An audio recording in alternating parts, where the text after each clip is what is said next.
Assalamualaikum warahmatullahi wabarakatuh. Kembali lagi dengan saya di channel ini. Kali ini kita akan membahas tentang DPS atau Depth First Search, di mana DPS ini adalah algoritma untuk penelusuran dalam graf gitu ya. Pertama-tama kita akan memperlihatkan contoh Java atau coding yang kita akan gunakan pada saat ini. Sebentar ya, saya tahu.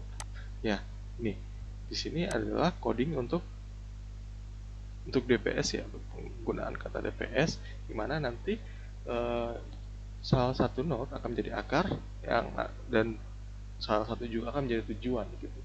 Jadi kita akan menunjukkan satu node akan menuju ke node yang lain, dimana nanti ini seperti di sini dia akan menuju ke targetnya gitu. Sebelum kita kalau kita run, kita hasilkan ini ya. Untuk hasilnya, untuk sementara kita baca aja ya. Untuk ada dua, ditemukan cara untuk ditentukan tujuannya adalah A7 dan dimulai dari A1. Ini dari A1, A2, A4, A7. Ya, ini mungkin sekarang masih belum kelihatan ya bagaimana caranya bisa ditentukan, dan sebentar kita akan memperlihatkan dalam bentuk grafnya ya, dalam bentuk ilustrasi grafnya. Sebelum itu kita akan membahas sedikit bagaimana cara DPS itu berfungsi dan bagaimana sih implementasi dan kelebihan dan kekurangannya gitu. Pertama itu cara kerja DPS ini, dia akan mulai dari satu node dan akan menuju ke node berikutnya dan akan mengecek node yang belum tercek. Kemudian sampai kalau misalkan kita juga bisa mengcoding gimana nanti kita bisa memasang tujuannya untuk DPS ini. Kemudian implementasinya itu dia itu sering biasa digunakan untuk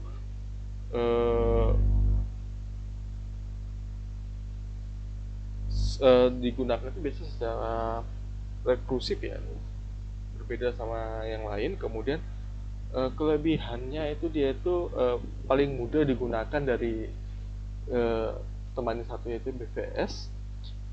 Kadang breadth first search, dan kekurangannya dia itu tidak bisa menjamin node yang diambil jalurnya itu adalah jalur yang tercepat. Kadang dia bisa ambil jalur tercepat, kadang bisa juga jalur yang terlambat gitu ya. Ya, untuk seperti ini ya, kita coba buka contoh dari bentuk ilustrasinya. Kita bisa lihat di sini. Pertama-tama kita mulai di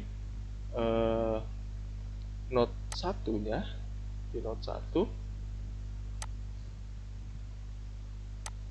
ya, di node 1 dia akan memilih antara di node 2 atau di node 3. Karena di node 2 dan 3 itu masih belum diketahui, maka memilih salah satunya. Misalkan kita pilih node 3, dia akan di node 3 dia akan ke sini. Nanti setelah di node 3 dia akan dihadapkan dengan 3 pilihan. Ada node 1, node 6, dan node 5.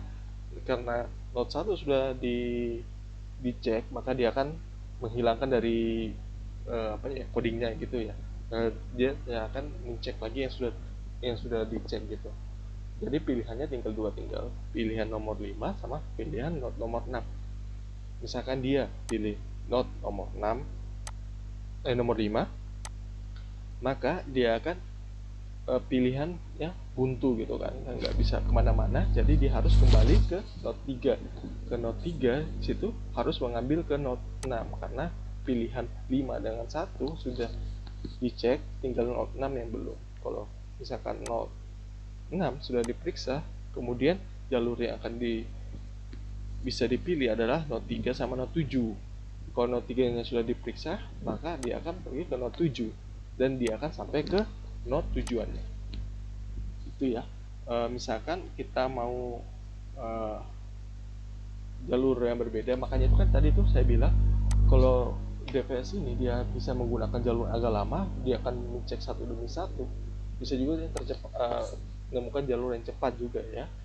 Misalkan seperti ini, dia dapat ke node 2, ke node 4, kemudian dia akan menuju ke node 7. Otomatis dia langsung ke node 7 gitu ya, mendapat jalur yang cepat.